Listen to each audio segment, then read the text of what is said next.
Welcome to Six's Overdrive. Well, it's near that time. It's getting colder outside and it's almost time to put the bike away. I've got maybe one more month of riding left. So I thought I'd quickly do this 40,000 kilometer long-term review. And I'm going to tell you guys some of the things that have gone wrong in this bike, but we're going to wait till the end of the video. Near the end, we're going to tell you all about that. But until then, we're just going to go through all the features and what I like and dislike about the XSR 900.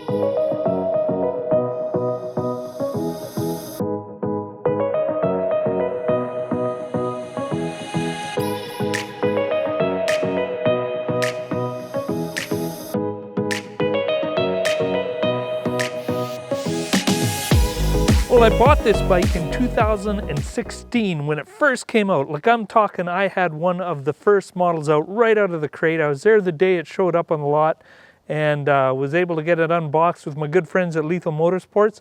And I had to get this anniversary edition, this Kenny Roberts looking motorcycle. It just really, it spoke to me. It spoke to me so deeply. It's called a Neo Retro, and the reason Yamaha calls it a Neo Retro is because it's got the old looks. It kind of looks like the old bikes from the 60s and 70s, but it's got all the new tech with Yamaha's great new triple in it. So let's start at the front and work our way back. The first thing we're going to talk about is this headlight. It looks cool, it suits the bike, everything's really neat, but it'd be really nice if they made it an LED because it's not very bright at night. It's okay, it's pretty much on par, but the new bikes with their LED lights out there, they just shine up the night. And if you're riding at night, that's a very valuable thing to avoid deer and such getting on the roads. And it gives you that little extra warning at night. I personally don't ride at night, so it hasn't affected me in the least. Now, one of the cool things about the brackets that hold these lights on are the billet aluminum look on it. And that goes out throughout the whole bike, actually. They have these nice little touches. And that's a real nice little custom look that makes the bike a little bit different than just your average motorcycle. Next thing we're gonna talk about is this here dash. The dash is actually really cool. I really like the way it looks. It's very functional. The only problem I have with it is that because of that same look and everything that Yamaha was trying to achieve, that the functionality isn't all displayed at one time. And there's about 8 menus you have to cycle through to search out different things like your fuel economy and your odometer and stuff like that. So that's a lot of fiddling, a lot of time where you're not looking directly at the road. It'd be nice if it had a little more information, but then I think you're sacrificing some style in there. Now, the dash also has a little bit of an issue when the sun is behind you. It's not quite bright enough. For the most part, it's pretty good. Like, it's not one of those things that you buy or don't buy the bike for. The dash is fine. This seat here, this is another nice part of this bike. It's actually very comfortable for 1-up. For 2-up, it's next to useless. This is very small. My wife can barely fit on this. But for 1-up, very nice. And the real nice part about it is that this seat dries very fast. Now, this is an anniversary edition seat, and I think you can buy this seat from Yamaha. And it's really worth it because it dries. You just wipe it, and it's ready to go.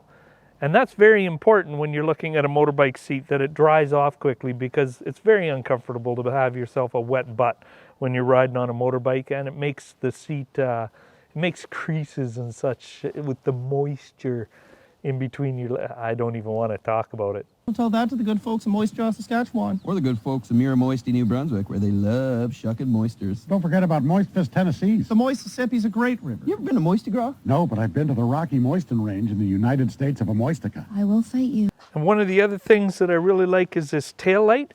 But, you know, that's really cool. It's got the retro look. It did scuff a lot when I put my bags on, but that's okay.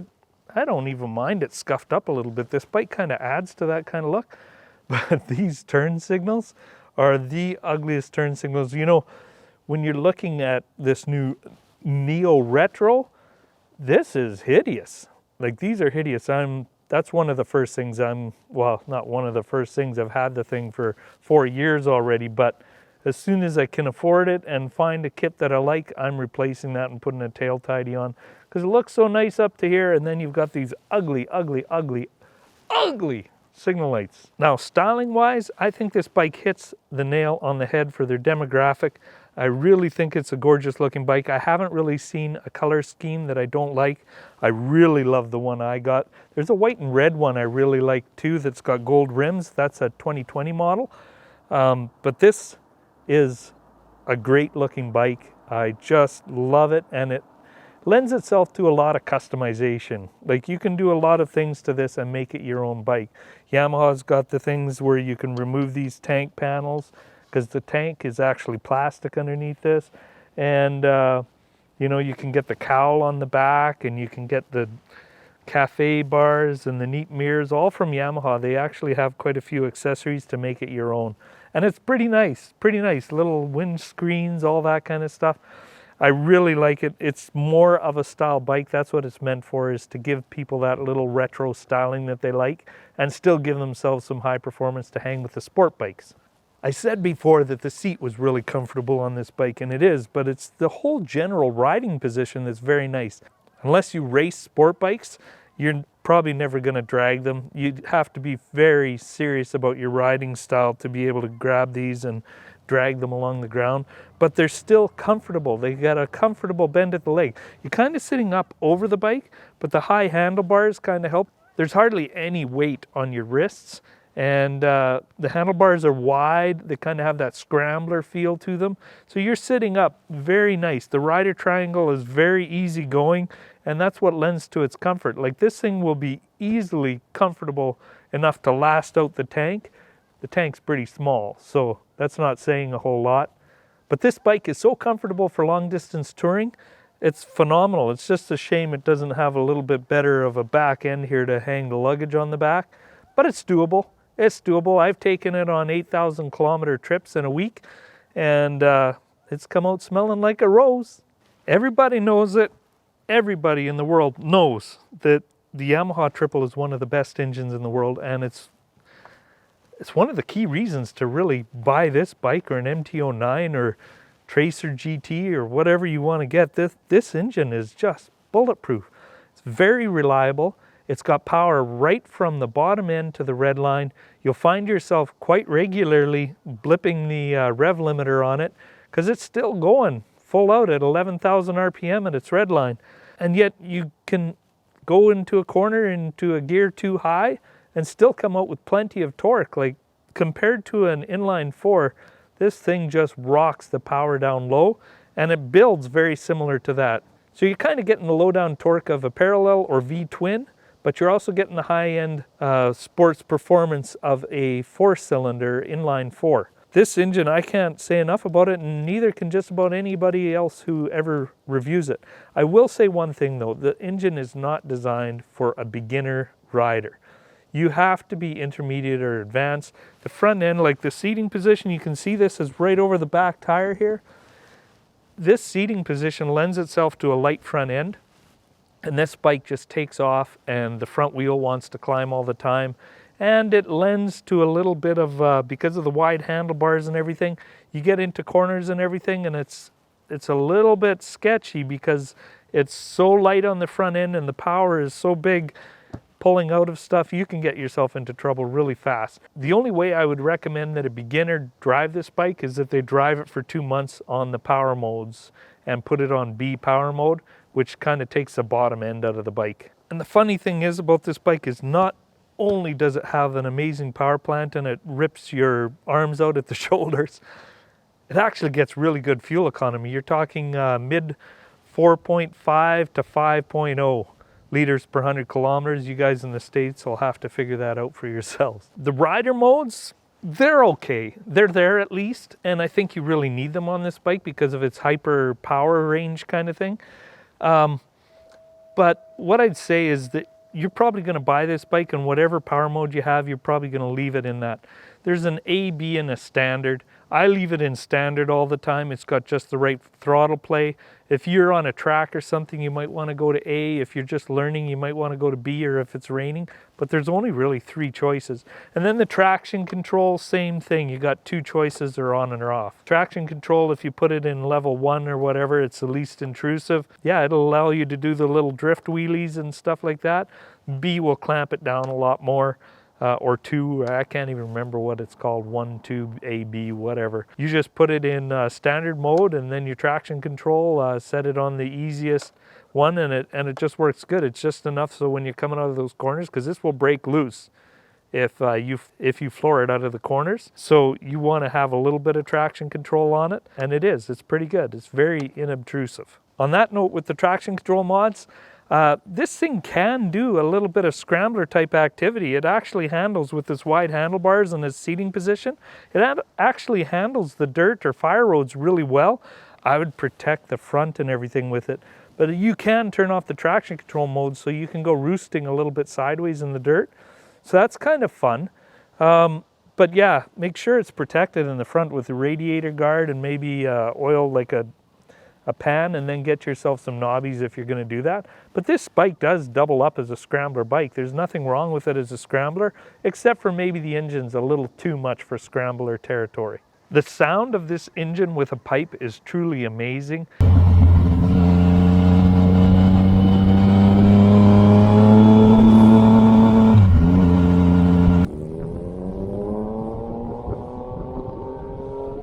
It's got its own character.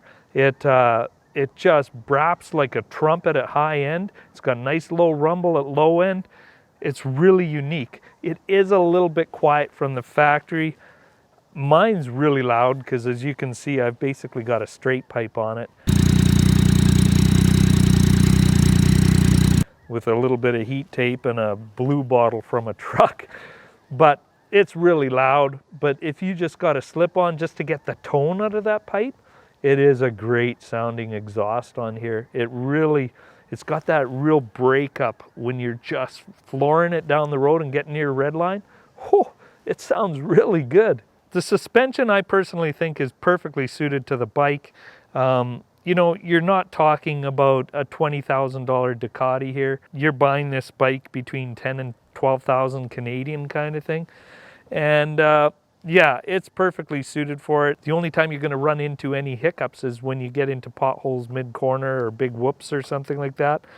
But it really handles everything very well. On the harsh side, it's going to be sporty. It's not going to be like a cruiser that just kind of wallows. So the back end, sometimes when you're hitting big bumps, it can punish you, especially after a long day in the saddle. You're going to feel it. But when it gets to the twisties and when you start to push it, it actually really starts to come onto its own. Not as stiff as a full-on sport bike, but I don't think you want that on a bike like this. This bike is made for going around town. It's got low-end torque, and it's good for highway.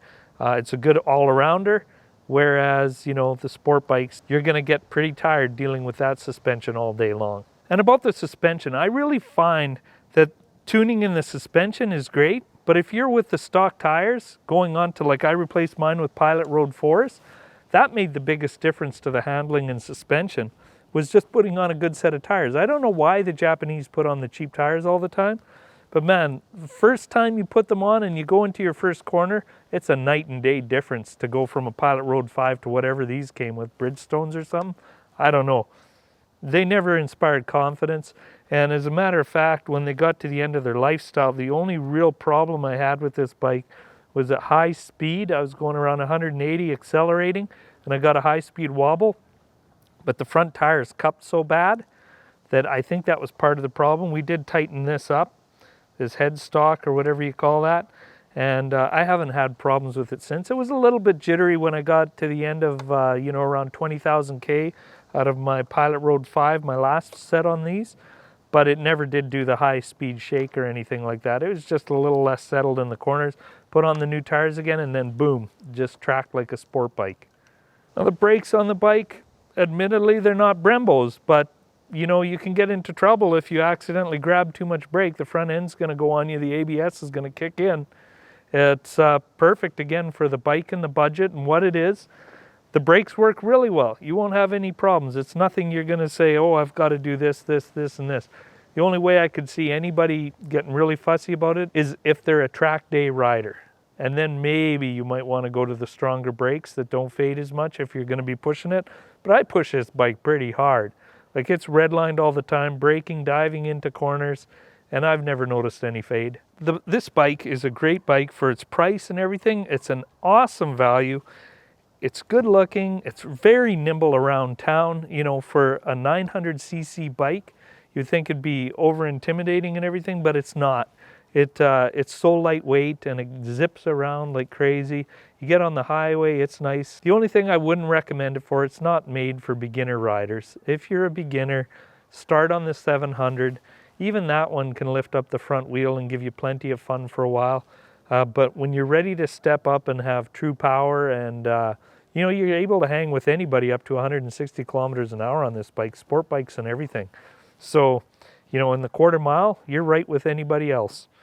And it's a great bike. It's just so well balanced. It's also one of the most exciting bikes because of the light front end, and that's why I don't recommend it for beginners, is it's so easy to wheelie this bike. It really sets the fun factor up. Every time I review another bike, I come away thinking it was not as fun as the XSR 900. That's without fail.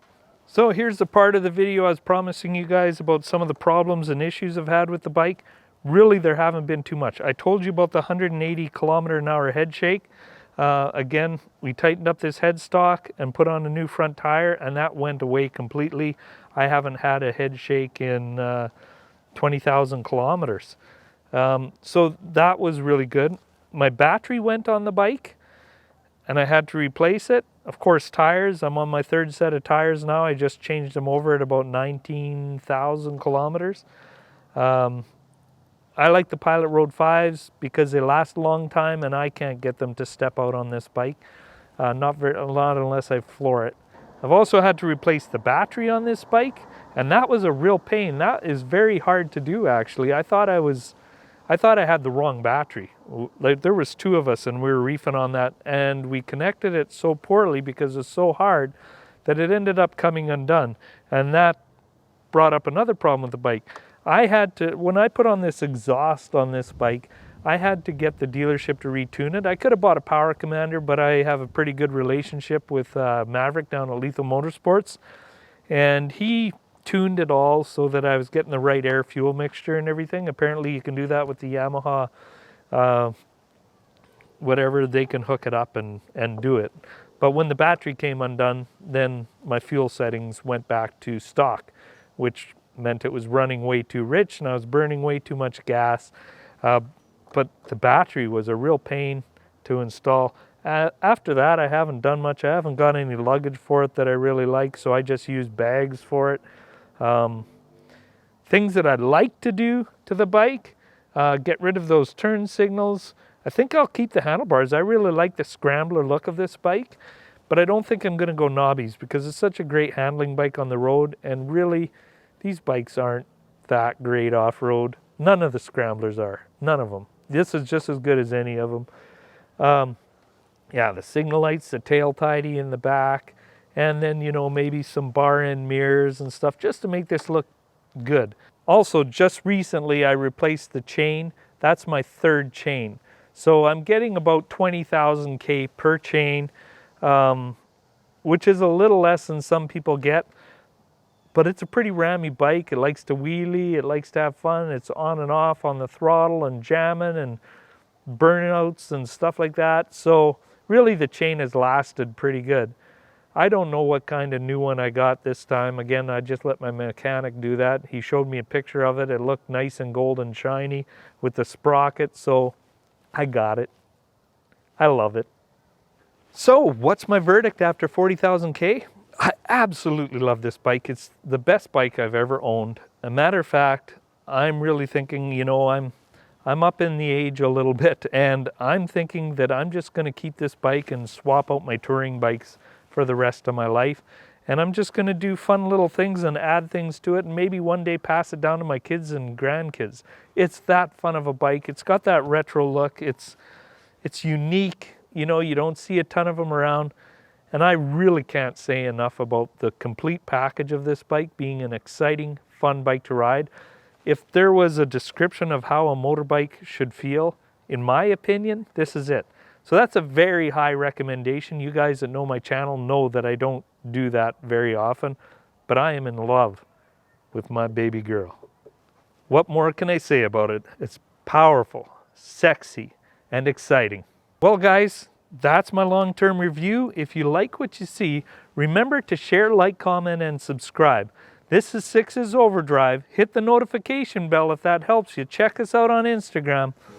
But for now, I'm out of here. Bye-bye.